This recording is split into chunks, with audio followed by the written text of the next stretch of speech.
Hi, this is Sandra Henry-Stocker, author of the Unix as a Second Language blog on InfoWorld.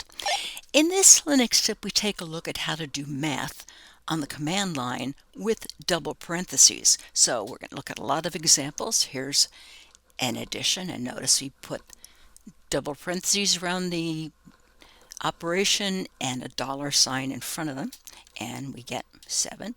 Here is a multiplication. Here is a division.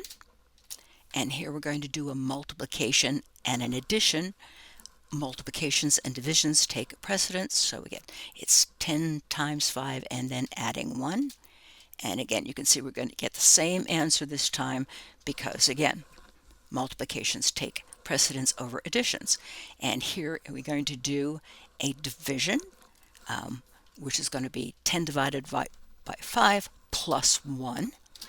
And that is your Linux tip for doing calculations with double parentheses.